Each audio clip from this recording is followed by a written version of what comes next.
तो magic square है।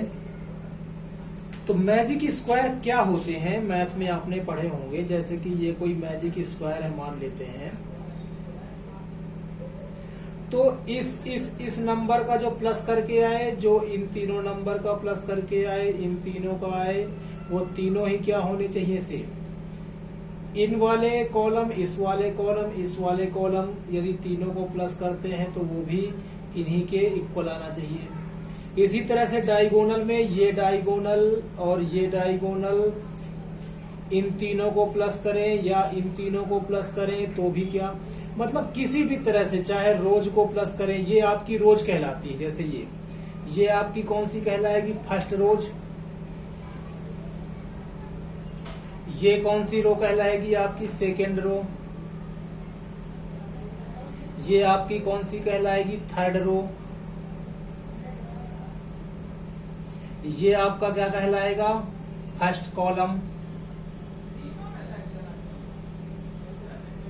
ये कहलाएगा सेकेंड कॉलम और ये कहलाएगा आपका थर्ड कॉलम।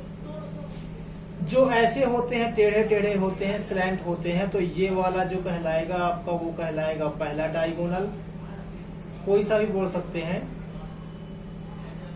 और जो ये लाइन कहलाएगी, ये वाली और ये वाली, जो ये कहलाएगा वो कहलाएगा आपका डायगोनल। तो एक को पहला मान लिया तो ये हो जाएगा दूसरा। तो मैजिक स्क्वायर में यही होता है कि डायगोनल लीजिए, चाहे आप ये डायगोनल लीजिए, चाहे रोज लीजिए और चाहे कॉलम लीजिए, सबके आंसर सेम ही आना चाहिए। सबके आंसर, जो आंसर इसका इसका इसका होगा वही आंसर इनका इनका और इसका होगा।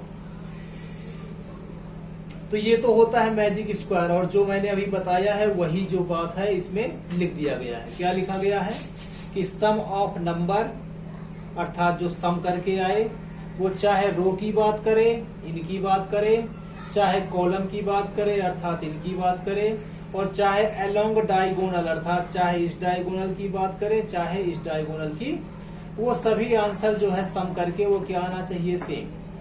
अब ये कंडीशन यदि ये फॉलो कर रहा है तो इसको बोलेंगे हम मैजिक स्क्वायर, और यदि नहीं कर रहा है तो हम बोलेंगे कि ये मैजिक स्क्वायर नहीं है।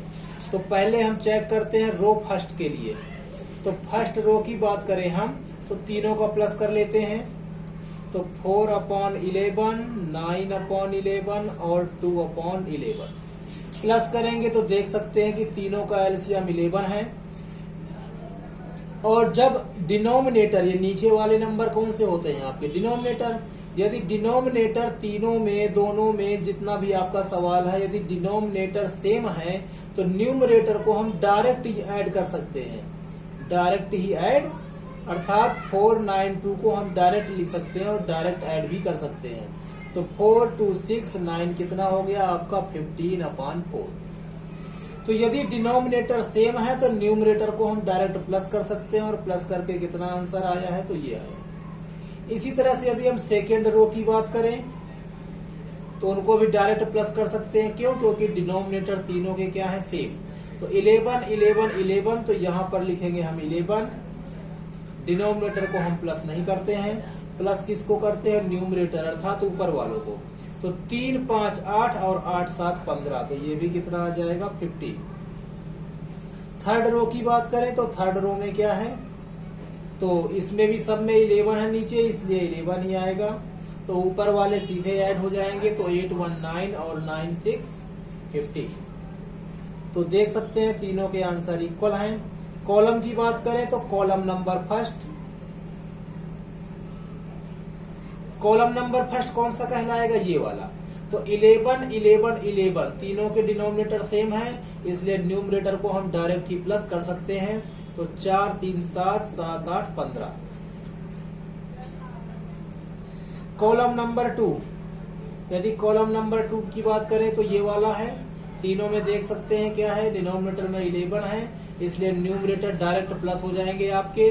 तो डायरेक्ट प्लस कर देते हैं तो डिनोमिनेटर आ गया 11, और न्यूमरेटर को हम डायरेक्ट क्या कर देंगे, प्लस कर देंगे। तो 9 5 14 और 1 कितना हो जाएगा 15। इसी तरह से यदि हम कॉलम नंबर थर्ड की बात करें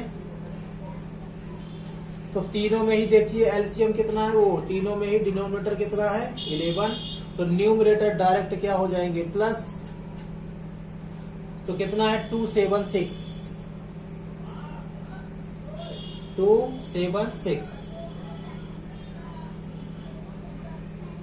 प्लस करेंगे तो 27996 कितना होता है आपका 15 ही होता है। ठीक है, तो रो हो गए, कॉलम हो गए। अब डायगोनल की बात कर लेते हैं। तो डायगोनल नंबर 1,